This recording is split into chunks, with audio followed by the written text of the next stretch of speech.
मैं धर्मेंद्र आचार्य इस YouTube channel पर आप लोगों का स्वागत करता हूं।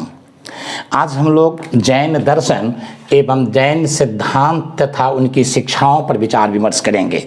जैन सिद्धांत, जैन दर्शन और जैन शिक्षाओं का तात्पर्य है तीर्थंकरों के द्वारा, जो 24 तीर्थंकर उनके थे जैनियों के, उनके द्वारा कही गई महत्वपूर्ण बातें, उनके आचरण में जो चीज़ें थी उनको जो लिपिबद्ध किया गया और उससे जो नियम, सिद्धांत और कानून बने, विधान बने, उनमें विश्वास करना, उनको समझना, उनको देखना और उससे जो निष्कर्ष निकलते हैं उन्हें ही जैन शिक्षाएं कहा जाता है।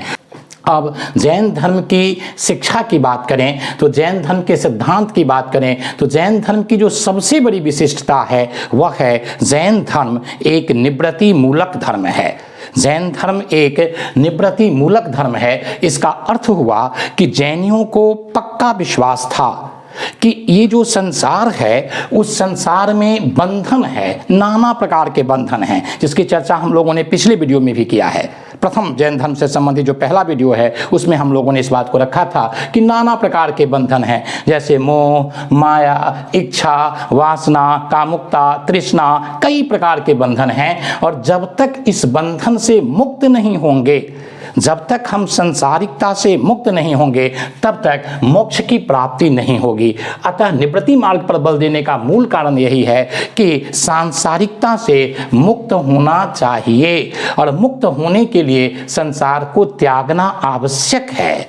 अतः जैनियों ने स्पष्ट रूप से कहा, तीर्थंकरों का स्पष्ट निष्कर्ष है कि संसार को त्याग करके ही, संन्यास ग्रहण करके ही, भिक्षु और भिक्षुणी के रूप में आकर के ही जैन और ये अपनी संसार से बाहर निकला जा सकता है। मोक्ष की प्राप्ति, जिसे जैन धर्म में निर्वाण कहा गया है, निर्वाण की प्राप्ति की जा सकती है। दूसरी बात वह है कर्म और पुनर्जन्म में विश्वास करना। जैसा कि हम लोग जानते हैं कि उपनिषद ने सबसे पहले इस सिद्धांत को रखा। बृहदारण्यक उपनिषद में स्पष्ट रूप से कर्म एवं पुनर्जन्म के सिद्धांत की बात की गई है। बृहदारण्यक उपनिषद में कर्म और पुनर्जन्म के सिद्धांत को स्पष्ट करते हुए कहा गया कि मनुष्य का जन्म कर्म फल को भोगने के लिए होता है। जैनियों ने भी, जैन के तीर्थंकरों ने भी यही बात को रखा कि संचित कर्म के फल को भोगने के लिए मनुष्य का जन्म होता है और उसी संचित कर्म को भोगने के लिए बार बार मनुष्य जन्म लेते हैं और फिर मरते हैं। तो आप देखें, शंकराचार्य ने भी इस बात को रखा है, पुनरपि जननम पुनरपि मरणम पुनरपि जननी जठरे शयनम। तो इसका भज गोविंदम भज गोविंदम भज गोविंदम मन मूढ़ मते, तो वहाँ भी आप देखें वो उपनिषद के ही वाक्य हैं और यहाँ भी संचित कर्म को भोगने के लिए जीव को जन्म लेना पड़ता है। जो कुछ अच्छे कर्म किए गए तो उनके हिसाब से अच्छा जन्म, बुरे कर्म किए गए तो बुरा जन्म, और इस तरह से वो जन्म मृत्यु के चक्कर में पड़े हुए रहते हैं। तो अगर हमें निर्वाण की प्राप्ति करना है, मोक्ष की प्राप्ति करना है, तो कर्म फल से छुटकारा प्राप्त करना ही होगा। ये जैनियों का स्पष्ट मान और उपनिषद वालों का भी स्पष्ट मानना है। तो इस तरह से हम देखते हैं कर्म फल से छुटकारा प्राप्त करना ही निर्वाण है। अब कर्म फल की समाप्ति कैसे होगी? तो दो तरह से कर्म है। एक संचित कर्म, जो पूर्व जन्मों का कर्म है तो उसको समाप्त कर दिया जाए, और दूसरा वर्तमान जन्म में जो हम कर्म कर रहे हैं उसका फल। तो इन दोनों से अगर हम बाहर निकल जाएं, पूर्व जन्म के कर्म फलों को समाप्त कर दें और दूसरा वर्तमान जन्म के कर्म फलों से को अगर समाप्त कर दें, तो पूर्व जन्म के कर्म फल को तो समाप्त किया जा सकता है, लेकिन वर्तमान जन्म में जो कर्म किए जा रहे हैं उसके कुछ न कुछ तो फल निकलते चले जाएंगे। तो इसके लिए जैनियों ने एक बहुत महत्वपूर्ण सूत्र, एक नहीं बल्कि 3 महत्वपूर्ण सूत्र दिए जिसको जीवन में अवलंबन किया जा सकता है। और उन्होंने कहा वर्तमान फल के कर्म फल से विमुख होने के लिए हम 3 काम कर सकते हैं और उसको त्रिरत्न की संज्ञा दी गई। तो इस तरह से ये भी प्रश्न पूछे जाते हैं कि त्रिरत्न की अवधारणा किस धर्म में है? तो बौद्ध और जैन दोनों धर्म में है। चूंकि महावीर स्वामी भगवान बुद्ध से बड़े थे, भगवान महावीर भगवान बुद्ध से उम्र में बड़े थे, पहले आए, अतः त्रिरत्न की अवधारणा भगवान महावीर ने ही सबसे पहले दिया। तो जैन धर्म से इसका संबंध है। 3 महत्वपूर्ण बातें कही गई। पहला, सम्यक दर्शन, इसी को सम्यक श्रद्धा भी कहा जाता है और इसी को सम्यक ध्यान या धारणा भी कहा जाता है। तो त्रिरत्न का जैन त्रिरत्न का सबसे महत्वपूर्ण वाक्य है सम्यक दर्शन, सम्यक ध्यान, सम्यक श्रद्धा। दूसरा, सम्यक ज्ञान और तीसरा, सम्यक आचरण या सम्यक चरित्र। ये त्रिरत्न को अगर कोई व्यक्ति अनुसरण करेंगे तो तीर्थंकरों के हिसाब से उनके वर्तमान जन्म का जो कर्मफल है वह लगभग समाप्त होता चला जाएगा। वह कर्म तो करेगा लेकिन उस कर्म का कोई फल नहीं मिलेगा और फिर उसे निर्वाण की प्राप्ति हो जाएगी। तो जैन धर्म का जो की पॉइंट है, जैन दर्शन का, जैन सिद्धांत का, जैन की शिक्षाओं का, वह यही है त्रिरत्न। त्रिरत्न के 3 पॉइंट हैं। कई बार प्रश्न पूछे गए हैं, सम्यक दर्शन, सम्यक ज्ञान और सम्यक आचरण या सम्यक चरित्र। इन तीनों को अगर हम खोलें तो सबसे पहले देखते हैं सम्यक दर्शन। ये सम्यक दर्शन अत्यंत महत्वपूर्ण चीज है। सम्यक दर्शन या सम्यक श्रद्धा, इसका अर्थ है तीर्थंकरों के उपदेशों को, तीर्थंकरों के दर्शनों को, तीर्थंकरों के आचरणों को, उनको देखना, उनको समझना और उनमें गहरी आस्था व्यक्त करना, उसमें अटूट विश्वास व्यक्त करना। तो देखिए, जितने उपदेश, जितने दर्शन, जितने फिलॉसफी है जैनियों का, तीर्थंकरों का, उसमें गहरी आस्था व्यक्त करना, उसमें अटूट आस्था विश्वास व्यक्त करना और उसको श्रद्धा के दृष्टिकोण से देखना, तो यही आपको सम्यक दर्शन है। और देखेंगे, जब तक सम्यक दर्शन नहीं होगा, जब तक किसी चीज में श्रद्धा नहीं होगी, तब तक वहां से ज्ञान रूपी मोती नहीं निकाला जा सकता है। बहुत लॉजिकल है यह। हमारे ग्रंथ में, उपनिषद में भी कहा गया है, श्रद्धा लभते ज्ञानम। जिस पुस्तक में, जिस शिक्षक में, जिस ग्रंथ में आपको श्रद्धा नहीं होगी, आप वहां से ज्ञान नहीं ले सकते हैं, केवल उसकी कहानी ही पढ़ते रहेंगे। जैसे सुंदरकांड एक कहानी के रूप में चीजें आगे बढ़ रही है, लेकिन उसमें जो ज्ञान है वो तभी प्राप्त होगा जब आपको उसमें श्रद्धा होगी। तो बहुत अच्छी बात कही गई है कि सम्यक दर्शन का अर्थ हुआ तीर्थंकरों के उपदेश, उनके दर्शन, उनके सिद्धांत में पहले आप श्रद्धा व्यक्त करें और फिर आप वहां से ज्ञान रूपी मोती निकालें। तो सम्यक ज्ञान का अर्थ हुआ जैन जो सिद्धांत हैं, जो विचार हैं, जो नियम हैं, जो विधान हैं, उसमें कहानियों के माध्यम से जो ज्ञान दिए गए हैं उस ज्ञान को आप प्राप्त करने की कोशिश करें। तो सम्यक ज्ञान का अर्थ हुआ शंका रहित ज्ञान। सम्यक ज्ञान का अर्थ हुआ वास्तविक ज्ञान। सम्यक ज्ञान का अर्थ हुआ कि आप उन चीज़ों को रियल में समझ रहे हैं जो तीर्थंकरों ने कहा था या उनके उपदेश या सिद्धांत में बताए गए हैं।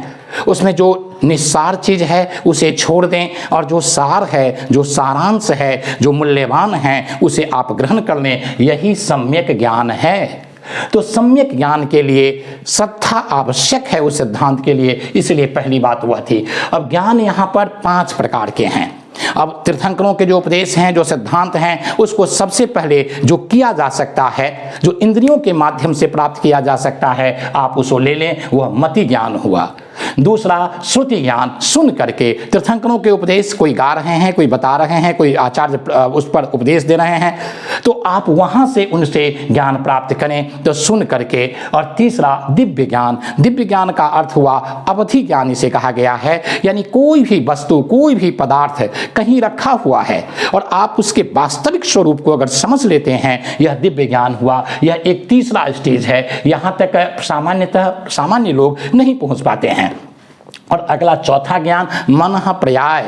इसका अर्थ हुआ कि दूसरे के मन की बात को समझ लेना। ये ज्ञान की एक उच्च अवस्था है और सबसे उच्च अवस्था है कैवल्य ज्ञान, जो महावीर स्वामी को प्राप्त हुआ था। उसे हम कहते हैं कि कैवलिन हो गए वो, और इसका अर्थ हुआ सर्वज्ञ हो गए। सर्वज्ञ का अर्थ हुआ इस जगत में, इस चराचर में, इस ब्रह्मांड में जो भी घटना घट रही है, जो भी रहस्य है, उस रहस्य को प्रॉपर वे में, उसी यथारूप में समझने की पूरी प्रक्रिया को सर्वज्ञता कहते हैं और वो केवल ज्ञान वाले लोग ही कर पाते हैं। तो इस प्रकार से हम देखते हैं कि जैन धर्म में सम्यक ज्ञान त्रिरत्न के महत्वपूर्ण पक्ष है और इसका अर्थ यही है कि आप मति, श्रुति, अवधि, मनः पर्याय और केवल के माध्यम से, केवल ज्ञान के माध्यम से इसे प्राप्त कर लें। किस ज्ञान को? जो तीर्थंकरों के सिद्धांतों में, विचारों में, नियमों में, विधानों में और उनके सिद्धांतों में आए हैं। और तीसरा है सम्यक आचरण, सम्यक चरित्र। ये बहुत महत्वपूर्ण है। सबसे बड़ी बात तो यह आप देखें कि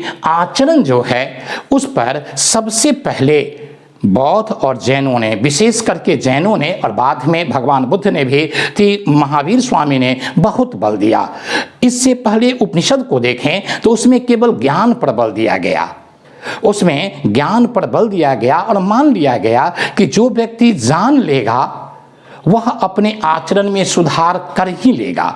लेकिन यहाँ पर इन्होंने कहा कि नहीं, ज्ञान एक अलग सत्ता है और आचरण एक दूसरी सत्ता है। तो इन्होंने चरित्र पर बल दिया, सम्यक आचरण और सम्यक चरित्र। यानी जो कुछ भी आपने सम्यक ज्ञान में प्राप्त किया तीर्थंकर के वाणी, उपदेश आदि से, उसको अपने आचरण में लाइए। जो कुछ कहा गया है, जो सत्य है, उसे आचरण में लाना, कार्य रूप में लाना, उसे चरित्र में परिणत करना अपने व्यक्तित्व में। जैसे सुबह उठना चाहिए, यह एक ज्ञान है और जब हम उठना प्रारंभ कर देते हैं तो वह हमारे चरित्र और आचरण में आ जाता है। ज्ञान को अगर आचरण में रूपांतरित करते हैं तो वह गुण में रूपांतरित हो जाता है, उसे गुण कहते हैं। उदाहरण के लिए देखिए, जब सुंदरकांड तुलसीदास जी लिख रहे हैं तो हनुमान जी की पहली विशेषता बताते हैं कि अतुलित बलधामं हेम शैलाभ देहम। लेकिन जब हनुमान चालीसा लिख रहे हैं तो उसमें हनुमान जी की पहली विशेषता बताते हैं, जय हनुमान ज्ञान गुण सागर। यहाँ पर आचरण पर बल दिया गया। ज्ञान को अगर आचरण में उतारते हैं तो वह गुण बन जाता है। वह क्या बन जाता है? गुण। और उसका सीधा लाभ गुण का आपके चरित्र और आपके जीवन में, सांसारिक जीवन में पड़ता है। तो इस तरह से यहाँ पर आचरण पर बल देना यह उपनिषद से भी से अलग करता है और यह सांसारिक सफलता को सुनिश्चित करने में अपने तरफ से योगदान देता है। हमारे आचरण में ज्ञान उतरा या न उतरा, इसके लिए एक थर्मामीटर तीर्थंकरों ने दिया और कहा, और गीता में भी इस बात को रखा गया है कि सांसारिक विषयों से उत्पन्न सुख दुख में अगर समता का भाव आप में है, सुख से न ज्यादा आह्लाद है, न प्रसन्नता है, न खुशी है, और दुख से न ज्यादा दुखी है, न ज्यादा क्लेश है, न ज्यादा तनाव है, तो समझिए कि आपके आचरण में वो जो दिव्य ज्ञान था, जिन ज्ञानों को आपने पकड़ा है तीर्थंकरों के वाणी से, वो आपके आचरण में आ गया है। तो इस तरह से ये थर्मामीटर हम लोग भी अपने जीवन में देख सकते हैं।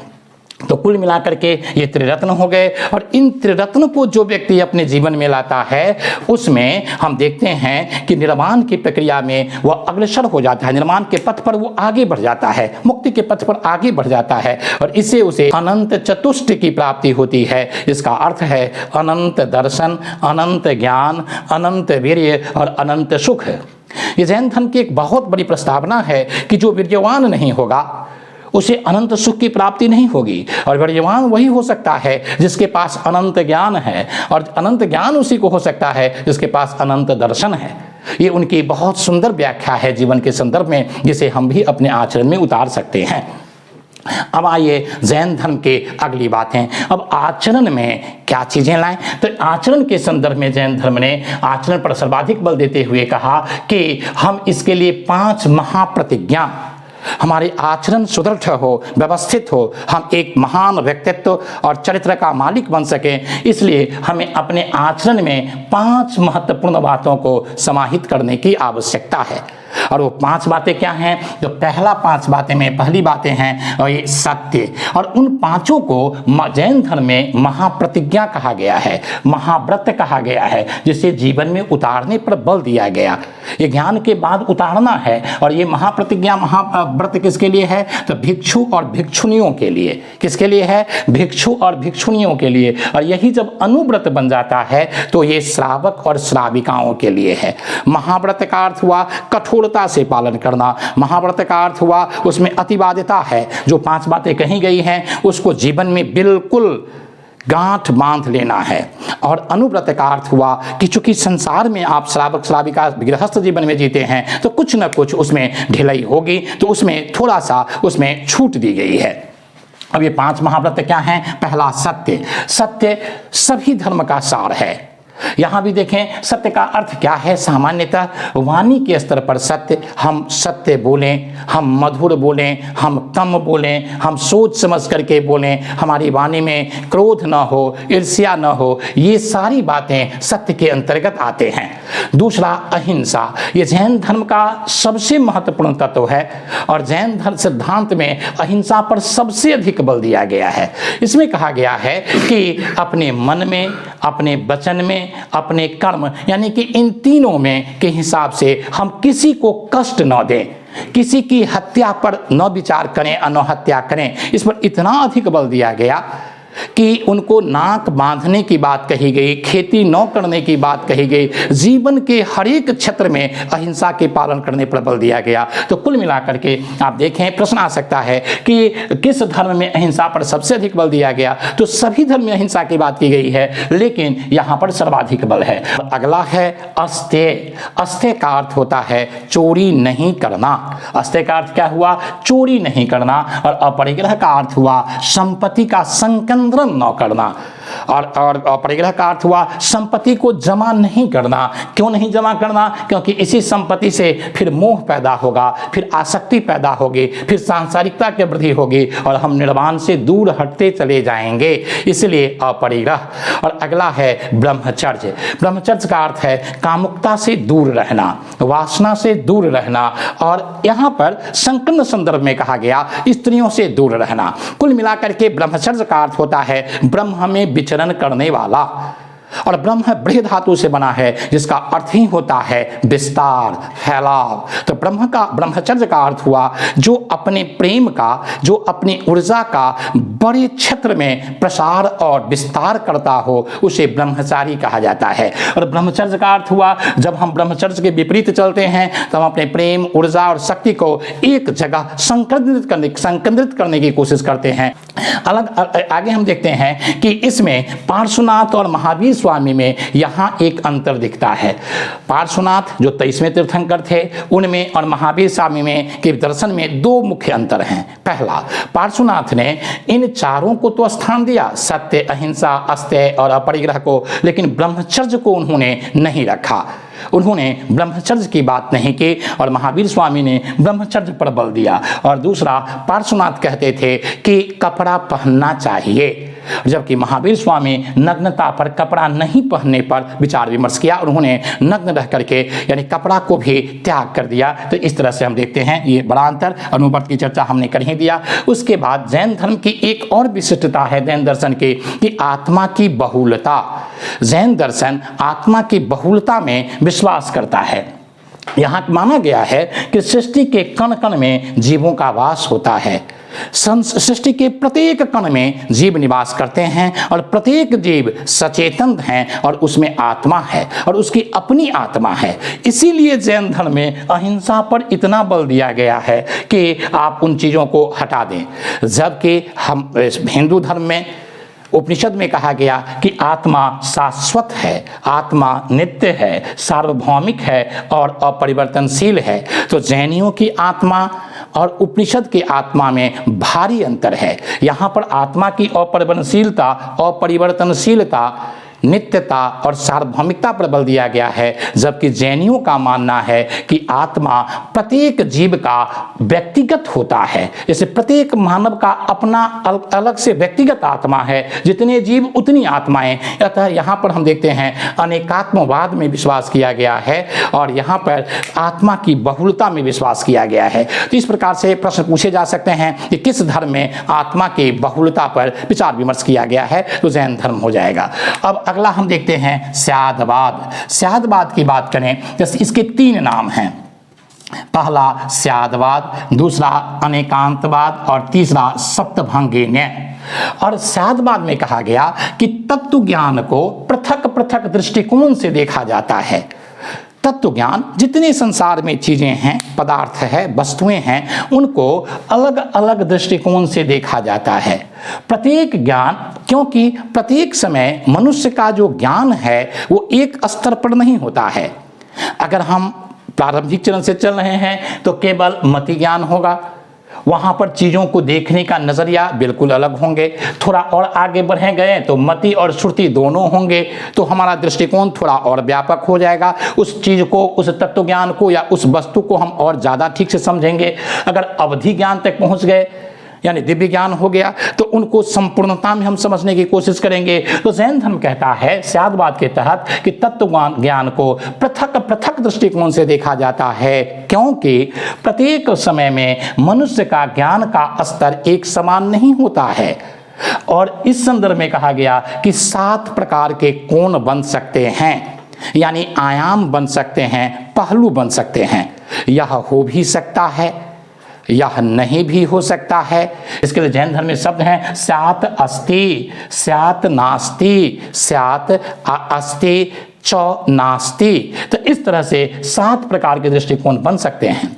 इस पूरे स्यादवाद को देखें तो इसमें ज्ञान की सापेक्षता के सिद्धांत को स्वीकार किया गया है, अर्थात समस्त जगत में जो रहस्य हैं उन रहस्यों को अगर हम देखें तो समझने की क्षमता हमारे ज्ञान पर निर्भर करता है। अगर सीमित ज्ञान है तो उस रहस्य को हम सीमित स्तर पर समझेंगे, और अगर केवल ज्ञान है तो संपूर्ण स्तर पर समझेंगे। तो इस तरह से ज्ञान की सापेक्षता, ये स्यादवाद बौद्धिकता के संदर्भ में भी देखें तो बौद्धिक सहिष्णुता का परिचय देता है। जो मैं कह रहा हूं वह पूर्ण सही है और जो आप कह रहे हैं वह पूर्ण गलत है, इस बात को स्यादवाद नकारता है।